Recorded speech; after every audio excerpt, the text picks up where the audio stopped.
Good evening, a very good evening to our most revered Guruji, Dr. Ashok Kumar Mohanty sir, Dr. Mahesh Chandra sir, हमारे most senior and respected mentor Dr. Manoj Jaiswal sir, हमारे respected and senior mentor Dr. Dilip Jani sir, Dr. M.B. Mahadik sir, Dr. Anand sir और doctor Shashikant Shinde sir और हमारे सभी respected IHF family members. तो जैसा कि आप सभी को पता है, आज संडे का दिन है और संडे को हमारे most senior and respected mentor doctor Manoj Jaiswal sir का डे रहता है। तो आज उन्होंने अपना एक केस प्रेजेंट किया है जिसको लेकर हम आज की ये वीसी करने वाले हैं। सबसे पहले एक छोटी सी अनाउंसमेंट है कि हमारे ऑनलाइन फरवरी वेबिनार की अनाउंसमेंट हो गई है। तो जितने लोग भी सक्षम हैं वो सभी रजिस्ट्रेशन जरूर करवाइए और अपने नियर एंड डियर वंस को उसके बारे में जरूर बताइए। तो आज की ये वीसी हम स्टार्ट करते हैं। और दूसरा एक और छोटी सी इंफॉर्मेशन है कि हमारे यूट्यूब चैनल पर कुछ ऐसे कमेंट आए हैं कि वो हमारे आईएचएफ ग्रुप को ज्वाइन नहीं कर पा रहे हैं या कैसे इसको ज्वाइन करना है। तो उनके लिए ये जानकारी है कि मेरा मोबाइल नंबर जो है वो वहां पर दिया रहता है, डिस्क्रिप्शन में आप जाएंगे वहां पर भी दिया रहता है। आप मुझे मेरे मोबाइल नंबर पर कांटेक्ट कर सकते हैं, व्हाट्सएप पर मैसेज कर सकते हैं और ग्रुप्स के हमारे लिंक्स भी ऑलरेडी वहां पर शेयर किए जाते हैं। अगर फिर भी किसी कारण आपको हमारे आईएचएफ टेलीग्राम ग्रुप को ज्वाइन करने में कोई दिक्कत आती है तो मुझे पर्सनली मैसेज कीजिए, कॉल कीजिए। तो ये उनके लिए मैसेज था। तो आज की हम बीसी को स्टार्ट करते हैं। तो जब तक सर कॉल पर बिजी हैं तब तक मैं केस को एक्सप्लेन कर देता हूं।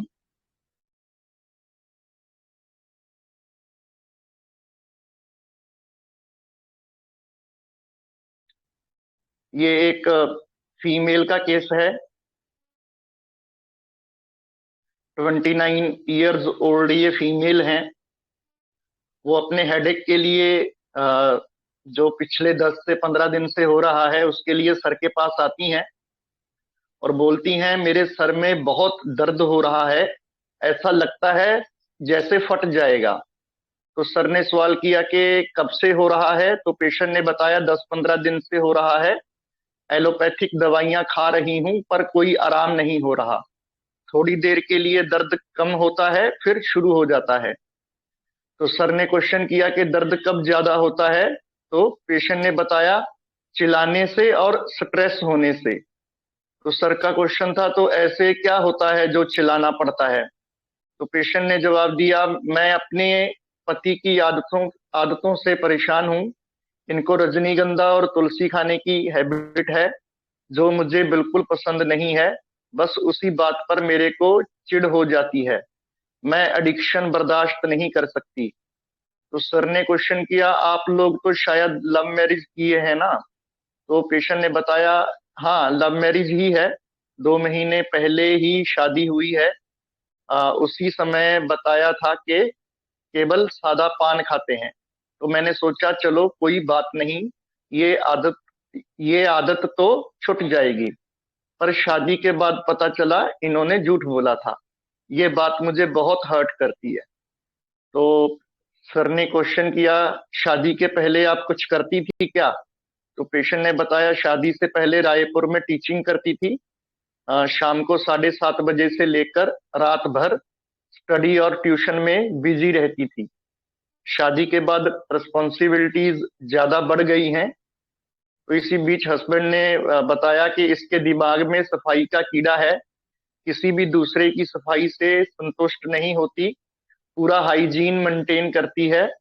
जैसे मंगलवार को प्याज नहीं खाना है तो किसी भी सूरत में नहीं खाना है। यदि प्याज खाकर कोई कुछ किसी भी चीज को छू देता है तो उसे सफाई का टेंशन हो जाता है।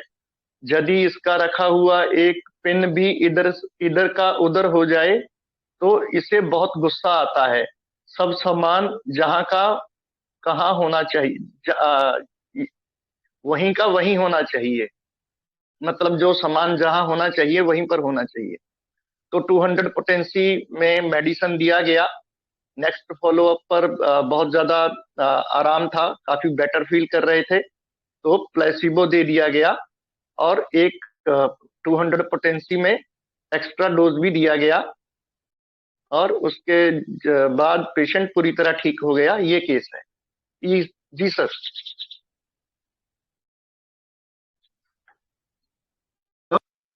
यह जो है इस केस में क्या हो सकता है बताइए, क्या क्या कंडीशंस हो सकती हैं।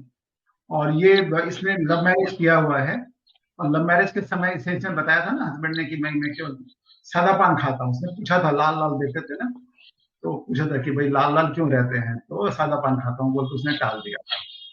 बाद में उसे मालूम पड़ा कि ये रजनीगंधा तुलसी वगैरह सब खाता है, तो उसको लेकर उसे बहुत गुस्सा भी आता है। तो यही छोटा सा केस है, बहुत इजी केस है। तो क्या लग रहा है बताइए आपको।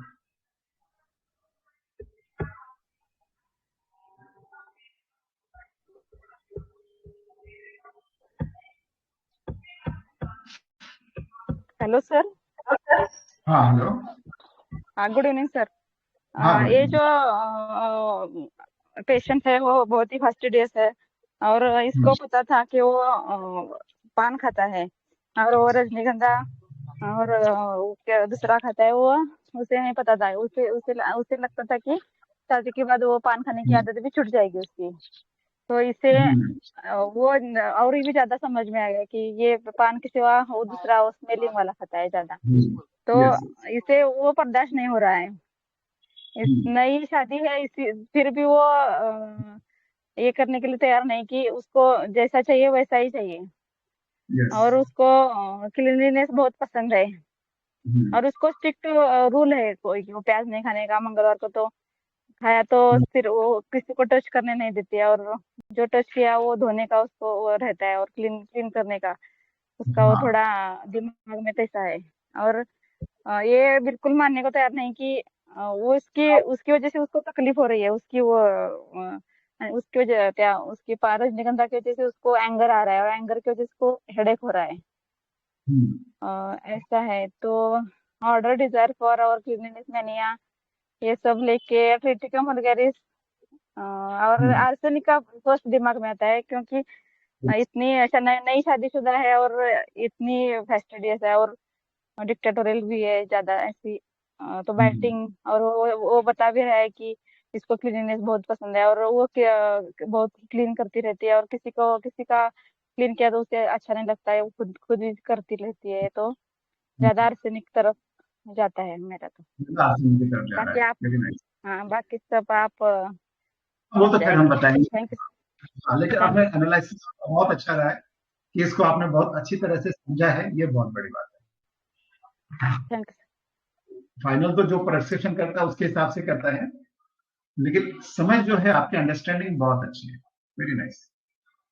अब आर्सेनिक क्यों नहीं होगा इसको भी थोड़ा सोचना है, क्योंकि आर्सेनिक बहुत क्लोज जा रही है। अब बहुत सही पकड़ा आपने, आर्सेनिक नहीं है बट बहुत क्लोज है। बहुत अच्छे एनालिसिस। और कोई बताइए। नमस्ते सर। हाँ हाँ सर, वो जैसा उनका दिमाग है, उनका चाहत है, ऐसे ही करना चाहता है। मतलब वो फास्टिडियस है, ऐसा फास्टिडियस ना order is very much sensitive to disorder. यहाँ पे वो जो गुटखा खाना उनके लिए डिजॉर्डर है, इसलिए वो वहां से सेंसिटिव हो रहा है। सेकंड, वो जब शादी की पहले उनको क्या बताया गया था, वो सादा पान खा रहा है, लेकिन यहाँ पे आकर वो दिखा वो सादा पान नहीं गुटखा वगैरह खा रहा है। उसीलिए उनका थोड़ा डिसअपॉइंटमेंट आया, जो डिसअपॉइंटमेंट उनको बहुत हर्ट किया है। तो सैडनेस फ्रॉम डिसअपॉइंटमेंट। और वो जो उनका रूल है, मंगलवार को प्याज नहीं खाना है तो नहीं खाना है, वो नहीं कॉम्प्रोमाइज नहीं करने वाला नहीं है। और डिटेक्ट करना चाहता है, वो जैसे जो करना है वही ही करना ही पड़ेगा, तो डिक्टेटोरियल लिया। और फास्टिडियस से ये सब मिलाकर सर मेरा वैनिला आ रहा है। यस, वेरी नाइस, बहुत अच्छा सर, बहुत अच्छा अंडरस्टैंडिंग है आपकी। और बताइए। Good afternoon. Good afternoon sir. हाँ, गुड आफ्टरनून। Good afternoon.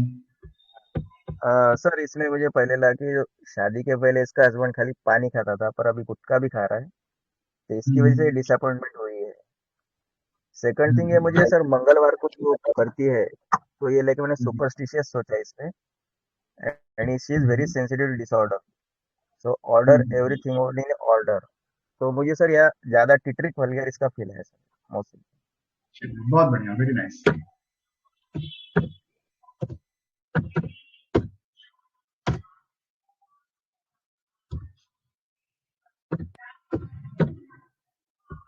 और कोई बताइए। बहुत बढ़िया बताया आपने।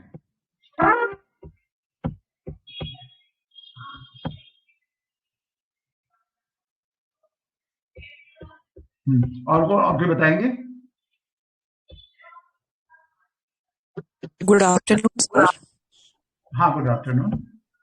हाँ सर, मुझे भी सर वैसे ही फील आया था कि जैसे शादी के पहले उसे कहा था कि वो सिर्फ सादा पान खाता है, पर जब शादी हुई तो पता लगा कि वो तो गुटखा वगैरह भी खाता है, और ये बहुत पर्टिकुलर है उस चीज के बारे में। तो सर एलिमेंट्स फ्रॉम डिसअपॉइंटमेंट लगा, और जैसे उसके हस्बैंड ने कहा कि साफ सफाई का कीड़ा है, तो सर इसलिए क्लीनलीनेस मेनिया फॉर लिया था। और सर हर चीज उसको अपने जगह पर ही चाहिए, और सो बहुत गुस्सा आता है। और सर ये कुछ डिक्टेटोरियल भी लगी, तो सर ये ट्रिटिकम डीडी वनीला आ रहा है सर मेरा। बहुत बढ़िया, काफी अच्छा, वेरी नाइस। और किसी का कोई बताएंगे?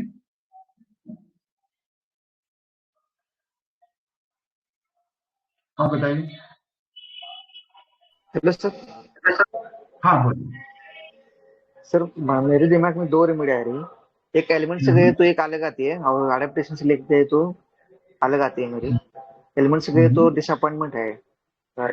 जब लव मैरिज कौन करती है लड़की, तो क्या तो सपने रहते हैं उसके, ऐसा रहेगा वैसा रहेगा, लेकिन वो शादी हुए बाद में उसे समझे कि उसका हस्बैंड क्या वो ये खाता है वो खाता है, वो झूठ बोल रहे हैं उसको। वो शायद शॉक में गई, ऐसा उसने सोचा नहीं था ना ऐसा होगा करके। वो डिसअपॉइंटमेंट में जाके फिर उसके सब एलिमेंट शुरू हो गए। उसको गुस्सा भी आया हस्बैंड का, ऐसा। ये जगह पे मुझे इग्निशिया लगी। और वो हस्बैंड ने जो बताया उसका फेस्टिडेस नेचर सब उसकी जगह चाहिए वैसा, वो सोच के भयानक लगता है मुझे। यस, वेरी नाइस, बहुत अच्छा। आपकी अंडरस्टैंडिंग बहुत जबरदस्त है।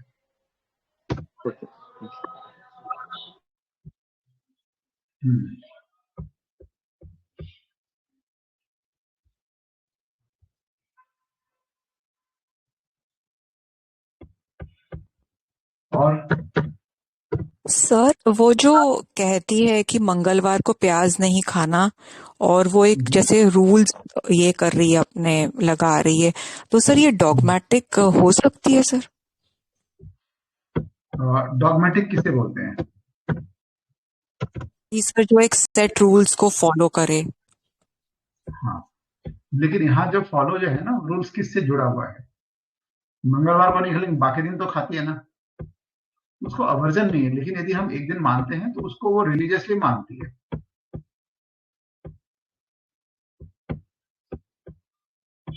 ना? Okay sir. तो सर फिर ये सुपरस्टिशियस आएगी सर इस केस में? सुपरस्टिशियस वाला क्या होगा ना, एकदम जैसे ये क्या होता है ना, जैसे मान लीजिए आपको कोई कोई लोग होते हैं ना कि ठीक है, ये ऐसा नहीं कि नहीं खाना है, लेकिन चलो एक दिन बंद रखते हैं, तो उस दिन को फॉलो करो। तो कई बार ये लोग जो है इनको कहीं भी कोई डिसऑर्डर नहीं, ये डिसऑर्डर है कि आपको जब बताया गया है कि इस दिन नहीं खाना है तो नहीं खाना। एक दिन नहीं खाने से क्या हो जाएगा, और उसको स्ट्रिक्टली फॉलो करना, ये रिलीजियस अफेक्शन कहा जा सकता है कि किसी भी चीज के प्रति जो है रिलीजियस बहुत है, जो करती है रिलीजियसली करती है। सर रिचुअलिस्टिक कह सकते हैं इसको? रिचुअलिस्टिक भी बोल सकते हैं। ओके।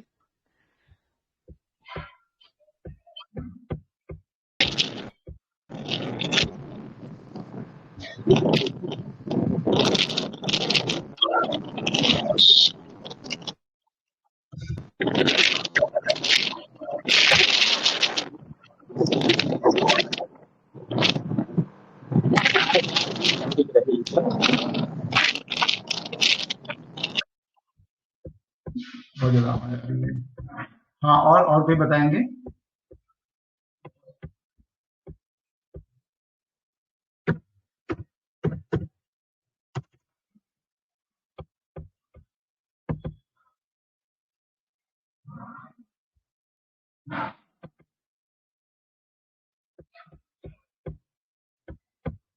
और बताइए।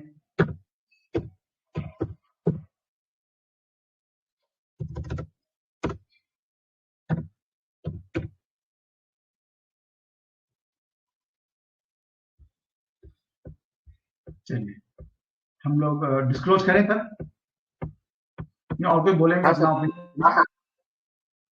ठीक है, तो अब इसको केस को समझते हैं। वैसे ऑलमोस्ट काफी लोगों ने इसे क्रैक किया है, बहुत अच्छे से समझा है। तो इसमें सबसे बड़ी बात थी ना, इसका दिमाग कब उड़ जाता था उसके हस्बैंड में, कि जब भी इसने कुछ गड़बड़ देखती है या कुछ उसके हिसाब से नहीं होता, इसका दिमाग गर्म हो जाता है ना। तो इससे जब पूछा गर्म क्यों होता है, तो उसने क्या बताया, इनके कारण से गर्म होता है। ये जो है रजनीगंधा और तुलसी खाते हैं, तो रजनीगंधा तुलसी खाते हैं, तो मेरे को एकदम पसंद नहीं है और इस कारण से मैं इसे बर्दाश्त नहीं कर सकती। तो इस कारण से मेरा दिमाग जो है गर्म हो जाता है, गुस्सा आता है। तो गुस्से में करती क्या है, या तो चिल्लाती है, या फिर और एक और था, यहाँ शायद मेंशन नहीं किया गया, ये खाना छोड़ देती है। तो पोर्शन छूट गया था। दो बातें होती हैं, या तो खाना छोड़ देगी या फिर जोर से हस्बैंड को चिल्लाएगी।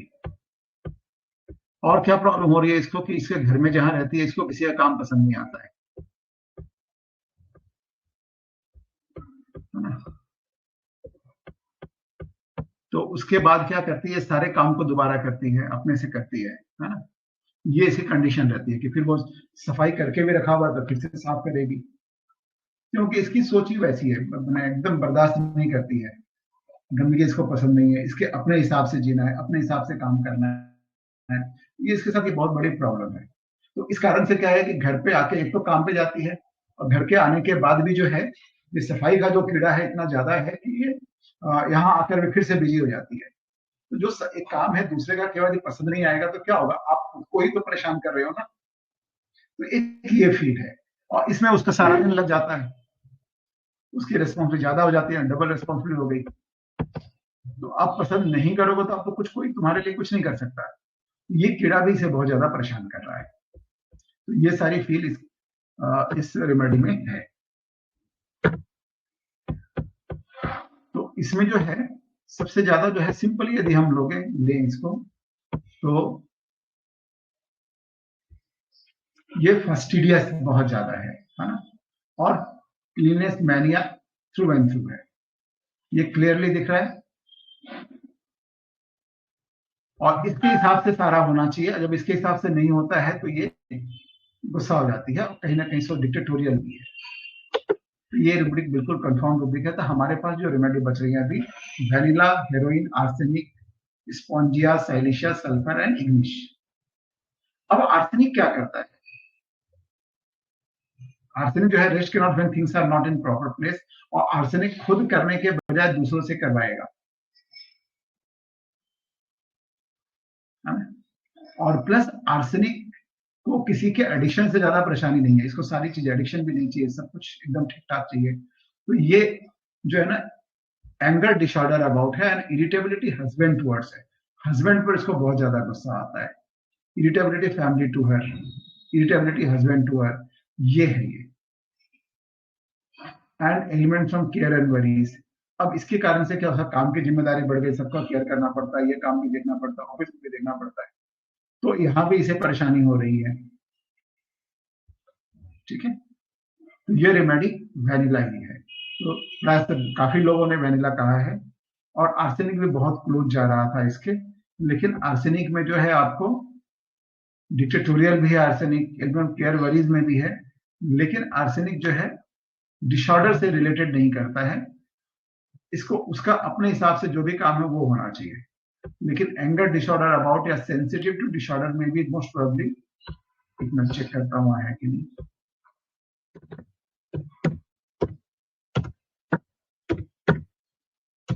अच्छा, सेंसिटिविटी से फास्टिडियस दिया हुआ है यहाँ पर, अलग से रूब्रिक नहीं है, तो वहां तो खैर है दिया। तो इसलिए इसको वेनिला दिया गया था। वेनिला 200 को एक बार देना पड़ा था, और उसके बाद मैंने एसओएस दे दिया था उसको, और उसी से वो कंप्लीट ठीक हो गई थी। फिर इसी पेशेंट का नेक्स्ट एक और प्रॉब्लम हुई थी, एक्जिमा की प्रॉब्लम, तो वो मैं नेक्स्ट संडे शेयर करूं।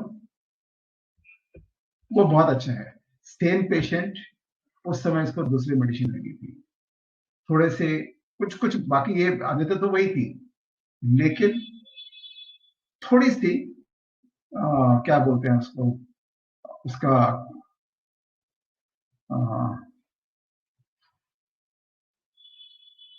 मैंने जो प्रॉब्लम्स के कारण से उसके ये बदल गए थे, कंसर्न बदल गए थे, तो वहां पर दूसरी मेडिसिन लगी थी। तो वो मैं नेक्स्ट में जरूर बताएंगे, नेक्स्ट करेंगे उसको। इसमें किसी का कोई क्वेश्चन है इस केस में अभी?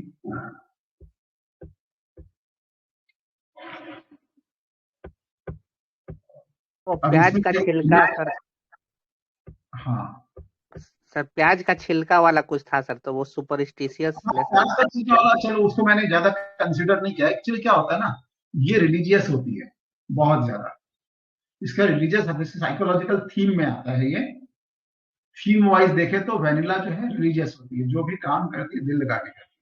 तो यदि ये करना है तो करना है, ऐसा है ना कि आप क्या एक दिन नहीं छोड़ सकते, एक दिन नहीं खाएंगे तो क्या हो जाएगा, एक दिन छोड़ो, जो नियम बना रखा है उसको पूरा करो। तो ये लकीर की फकीर वाली बात नहीं है, उसको नियम पूरा करना है तो पूरा करना है।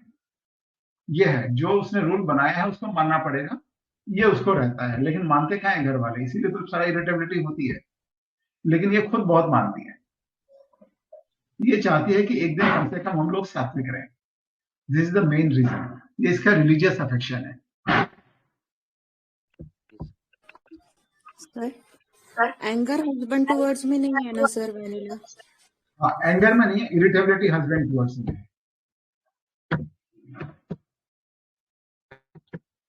एंगर और इरिटेबिलिटी में क्या फर्क होता है बताइए? सर इरिटेबिलिटी मतलब चिड़चिड़ होना, और हाँ, एंगर मतलब गुस्सा आना। दोनों को कैसे अलग करेंगे? जैसे प्रैक्टिकली जैसे आए क्लिनिक में, या आप कब इरिटेबल बोलते हैं, कब आप एंगर बोलते हैं गुस्से में?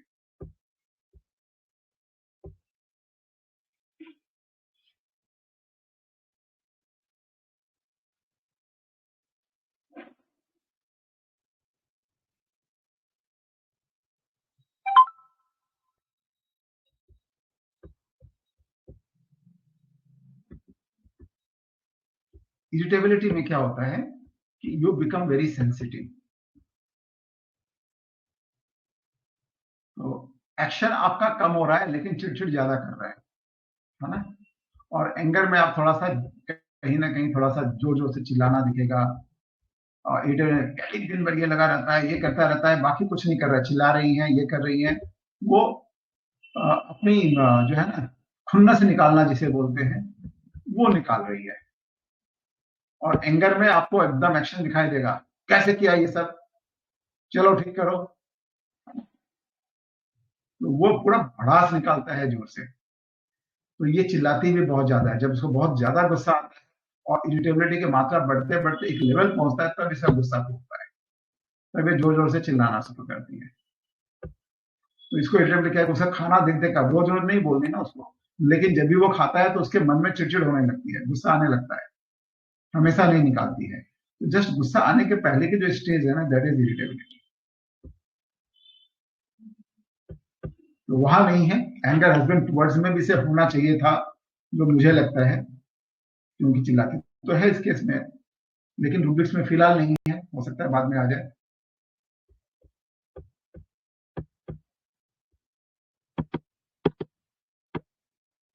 और कोई क्वेश्चन? कैसे टीडी करेंगे?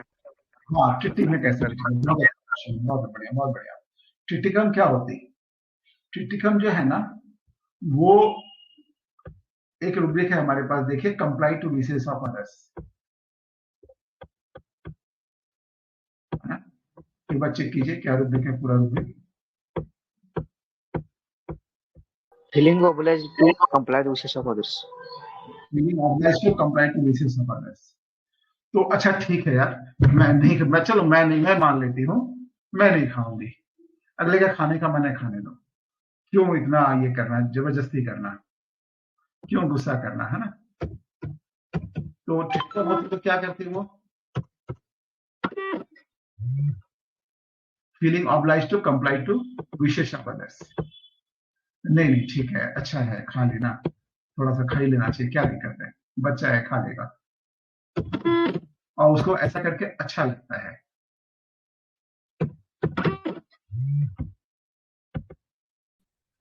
Titikram is not in dictatorial rubric. हाँ, टिटिकम डिक्टेटोरियल में नहीं है, क्योंकि वो डिक्टेट कर ही नहीं पाता, वो फॉर्म के साथ खड़ा हो जाता है, गरीबों के साथ लड़ने के लिए खड़ा हो जाता है। आपको देखेंगे टिटिकम एनिमल लव में है, हाँ। लेकिन इसके बावजूद टिटिकम डिक्टेटोरियल नहीं है।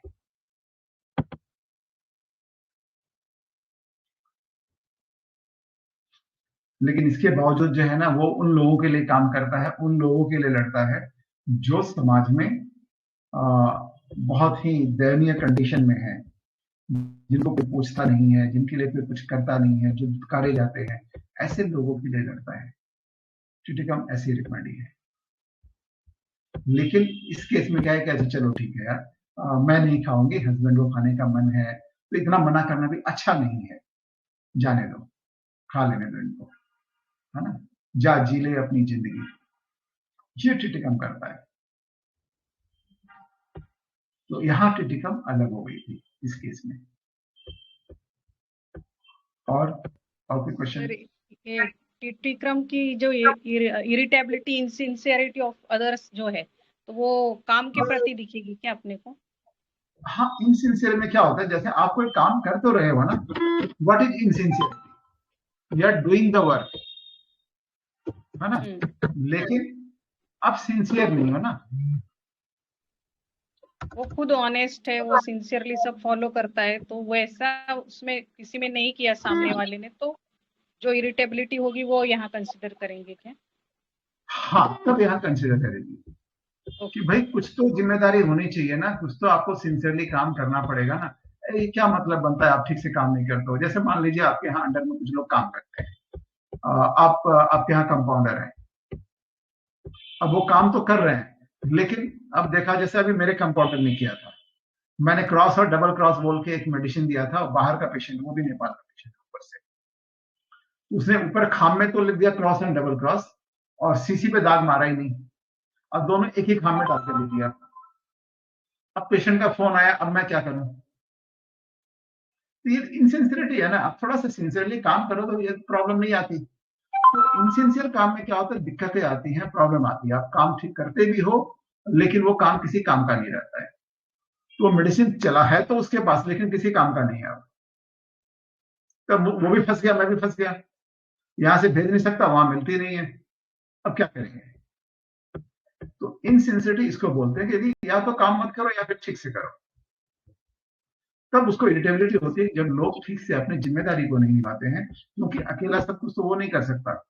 तो उसने अपने काम बांट रखे हैं लोगों के प्रति, और जब वो ठीक से नहीं होता तब इसे गुस्सा आता है, तब इसे चिड़चिड़ मचती है।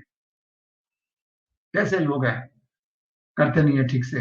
अब यहाँ एक्टिवली वो डांट नहीं पा रहा है, लेकिन अपने भड़ास जरूर निकाल रहा है। तो this is a called irritability, जो आपको अंदर में ना दांत पीसने पे मजबूर कर दे। अब गुस्सा वाला तो दूसरा चाटा भी लगा देगा कस के, यानी तो जोर से झाड़ देगा सामने सामने। तो this is what anger is. तो इसके अंदर एंगर भी है, वैनिला में भी है, ये भी है। ठीक है, क्लियर हो गया? जी सर, थैंक यू। और कोई क्वेश्चन?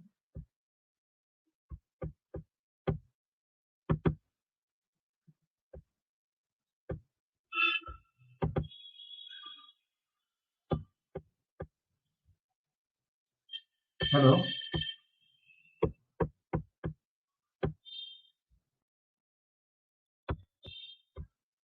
तो अब एंड करें?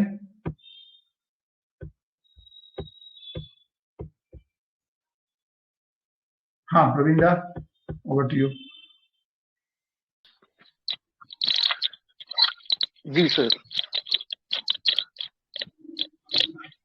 एंड कॉन्ग्रेचुलेशन टू एवरीवन जो वेनिला तक पहुंचे हैं और क्लियर कट या टिक तक भी जो पहुंचे हैं, they are also very close. एक छोटी सी डिफरेंस थी, इसको समझना था वहां पर टिक के साथ वेनिला का कैसे हम लोग डीडी करेंगे। आर्सेनिक भी बहुत क्लोज थी, तो आर्सेनिक भी जिन्होंने कहा है वो भी they are also very near to the medicine. So congratulation to जो पहुंचे हैं वो भी, जो नहीं पहुंचे हैं। कि सबसे पहली बात एफर्ट है।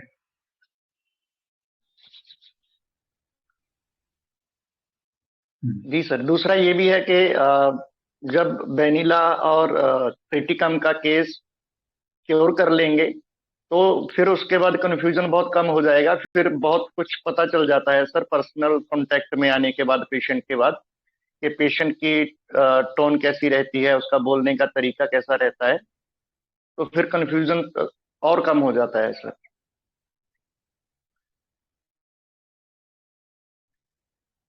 जी, तो वाइंड अप करें सर।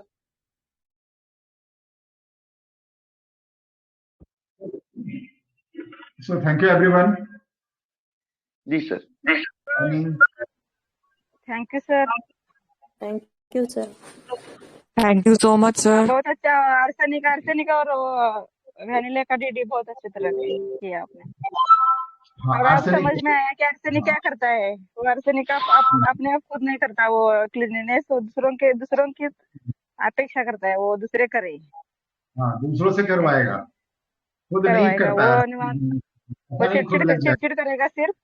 हाँ, ओके, थैंक यू सर। छोड़ता नहीं है आर्सेनिक एकदम जो बाइटिंग है, एक तो भाई काम कर करके मरी जा रही है, उसके ऊपर से भी बाइट कर रहा है। जो करने वाला है ना, उसी को और परेशान कर देगा। और जो एकदम झीठ है, नहीं कर सकता है, और उसको डर है कि इसको बोलेंगे तो ये तो मेरी इज्जत उतार देगा ना, तो उसको छुएगा भी नहीं, उस पर नहीं बरसेगा, ये उस पर बरसता है जो करता है। सबसे बड़ी प्रॉब्लम यही है, इसीलिए बाइटिंग टम्बलर में है। ओके, ठीक है, थैंक यू सर। ठीक। जी जी सर, वो मतलब सारी फैमिली की वाट लगा देता है आर्सेनिक। फैमिली को हो जाता है कि अरे कुछ हो जाए, कुछ जल्दी से हो जाए, ये ठीक हो जाए, हमारा पीछा छूटे, हमारी जान छूटे। तो वेनिला सिर्फ डिक्टेटोरियल रहता है और साफ सफाई के लेकर रहता है। जहाँ अपनी बिल जो है वो फुलफिल नहीं होती है उसकी, तो गुस्से में जाता है, बाइटिंग में नहीं जाता है। हाँ, ये मेन डिफरेंस। और वेनिला खुद करता है और क्रिटिकम छोड़ देता है। तो सिंपल तीनों में डीडी एक एक लाइन में। जी सर। और तो डीप ग्रेटिट्यूड। हाँ जी सर। जी जी हाँ जी बस सर, बस ठीक है। कीजिए सर, कीजिए। सीपिया जो है उस समय छोड़ती है जब उससे होता नहीं है, करती रहेगी करती रहेगी करती रहेगी, सहती रहेगी। जब और नहीं होगा तब वो इंडिफरेंस लाइन एक्सप्लोर में चली जाती है। तो ये डिफरेंस हो गया सब में, छोटे छोटे डिफरेंस है जहां से हम लोग आसानी से अलग कर सकते हैं। ठीक है प्रवीण दा। जी सर। और सर एक और पॉइंट क्लियर कीजिए, वो शायद हस्बैंड के ऊपर सीपिया इस तरह से गुस्सा भी नहीं दिखाएगी, क्योंकि बिल्कुल इनिशियल फेज है, अभी 2 महीने ही हुए हैं लव मैरिज को। जिस तरह का यहाँ पर ये स्ट्रॉन्ग गुस्सा दिखा रही है हस्बैंड को लेके या उसकी हैबिट को लेके। हाँ, हस्बैंड को लेके उसको ज्यादा इरिटेबिलिटी नहीं होगी, वो चुपचाप सहन करती रहती है। जी और सर। काम करती रहती है। इसको एंजाइटी है सबके लिए, केयर है सबके लिए, ये सहती रहती है। जी sir. Yes, thank you sir. तो deep gratitude to our most senior and respected mentor doctor Manoj Jaiswal sir. Wonderful case of vanilla sir, और बहुत ही बढ़िया सेशन भी रहा, उससे ज्यादा ब्यूटीफुल वंडरफुल सेशन रहा। और जिस खूबसूरती के साथ आपने सभी क्लोज रेमेडीज को डीडी किया है, सभी क्वेरीज को एड्रेस किया है, वो सच में सर बहुत ही ब्यूटीफुली आपने किया है। तो हमारी IHF फैमिली की ओर से VC के लिए समय निकालने के लिए आपका बहुत बहुत आभार, हमें ज्वाइन करने के लिए। और जितने भी हमारे रिस्पेक्टेड IHF फैमिली मेंबर्स हैं जिन्होंने पार्टिसिपेट किया, हमें ज्वाइन किया, उनका भी बहुत बहुत आभार, क्योंकि आप लोगों का पार्टिसिपेशन ही है जो हमारी IHF फैमिली को जीवंत बनाता है, इसको एक फैमिली बनाता है। तो thank you so much. Thank you. जी सर, अवर प्लेजर सर।